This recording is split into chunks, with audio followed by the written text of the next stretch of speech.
Madame, Monsieur, bonsoir et bienvenue dans ce point de l'actualité. L'Union interparlementaire est réunie à New York, aux États-Unis. Le président de l'Assemblée nationale a pris par la rencontre au siège de l'ONU. Seulement 17% des ODD ont été réalisés. Adama Bictogo fait alors des propositions pour lever les obstacles à la réalisation des objectifs de développement durable. On en parle avec nos envoyés spéciaux, Michel Digré, Zakaria Traoré. Le dernier rapport de l'ONU sur les objectifs de développement durable indique que près de la moitié des 17 objectifs affichent des progrès minimes ou modérés. Plus d'un tiers sont au point mort ou font marche arrière depuis qu'ils ont été adoptés par les États membres de l'ONU en 2015 pour apporter la paix et la prospérité dans le monde. À la tribune de l'audition parlementaire au siège de l'ONU, le président de l'Assemblée nationale de Côte d'Ivoire pose le diagnostic de cette débâcle. Adama Bictogo, au nom de la Côte d'Ivoire, fait des propositions. L'ONU a fixé des objectifs à travers les objectifs de développement durable. Les atteindre, ce serait la grande joie du monde entier. Mais je pense que ce que nous devons retenir, c'est dans la hiérarchisation, il faut que nous nous nourrissions d'objectifs à court terme. Au lieu de redéfinir un long chapelet d'objectifs pour 2030, je pense qu'en 2030, nous devons revenir par des objectifs à court terme, se donner comme moyen de dire nous voulons une éducation totale pour le monde entier sur les 5 années. Pour moi, c'est déjà un premier pas. Que de vouloir attendre des pays qu'ils atteignent les objectifs sur tous les points d'application que vous définissez. Enfin, le président de l'hémicycle a présenté les efforts consentis par la Côte d'Ivoire pour atteindre les ODD. Du fait donc de la croissance de 7% depuis près de 15 ans par la Côte d'Ivoire, donc nous avons une économie robuste. La robustesse de notre économie nous a permis donc d'aborder les fondamentaux des objectifs de développement durable tels que la santé, l'éducation, les infrastructures, la formation professionnelle, l'économie numérique et l'environnement. Nous avons donc réalisé 3 plans nationaux de développement.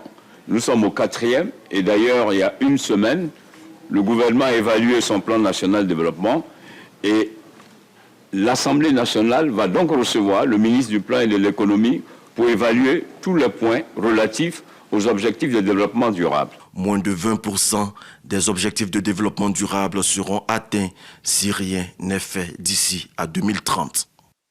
Et des États-Unis, allons en Allemagne, la 61e édition de la conférence de Munich sur la sécurité a ouvert ses portes ce vendredi. Ce sommet rassemble de nombreux acteurs du monde pour évoquer la politique internationale de sécurité et de défense. Le ministre d'État, ministre de la Défense, prend part aux différents échanges axés sur la multipolarisation. Au cours d'un panel, Téné Birahima Ouattara a donné les stratégies efficaces pour démanteler les réseaux financiers des organisations terroristes. Il s'est également entretenu avec plusieurs personnalités, dont le général de l'armée américaine, Michael Langley, commandant de l'US AFRICOM. Et la Côte d'Ivoire veut relever les défis de la souveraineté alimentaire. Le pays va aussi maintenir les positions stratégiques, notamment dans les cultures de rente. C'est l'objectif du ministre d'État, ministre de l'Agriculture, du Développement rural et des productions vivrières. Kobena Kwasi Adjoumani a remis des équipements agricoles et du mobilier à l'Agence nationale d'appui au développement rural. Cette dotation à l'ANADER est évaluée à près de 7 milliards de francs CFA. Dans le reste de l'actualité, au Mali, 16 personnes ont été tuées ce mercredi dans un village du cercle de Massina, région de Ségou, dans le centre du pays. Cette attaque n'a pas été revendiquée pour le moment, mais les sources locales l'attribuent à la Katiba Massina du JNIM, le groupe de soutien à l'islam et aux musulmans liés à Al-Qaïda. La Katiba Massina impose sa loi dans de nombreux villages de cette partie du territoire malien. Les localités qui refusent de se soumettre en paix régulièrement le prix. Parmi les victimes de l'attaque de ce mercredi, de simples villageois, mais également des chasseurs traditionnels d'Ozo qui jouent le rôle de groupe d'autodéfense face aux djihadistes. Pas de réaction de l'armée sur cette attaque. Et on va terminer sur la guerre dans l'Est de la RDC. Les émissaires religieux poursuivent leurs consultations et tentatives de médiation. Ils ont rencontré ce mercredi à Goma Corneille Nangaa, le coordonnateur de l'Alliance Fleuve Congo FC, dont fait partie le M23. Ces émissaires de l'Église catholique et protestante ont échangé hier jeudi avec le président rwandais Paul Kagame à Kigali. Sur le terrain au sud Kivu, l'AFC M23 a fait de nouvelles percées. Des combattants sont à l'aéroport de Kavumu, situé à 35 km au nord de Bukavu, la capitale du sud Kivu. Un porte-parole de l'armée congolaise le confirme. Il précise que les combats se poursuivent aux abords de l'aéroport. Voilà pour le point de l'actualité. On se retrouve à 20h pour la grande édition. En attendant, voici les infos régionales.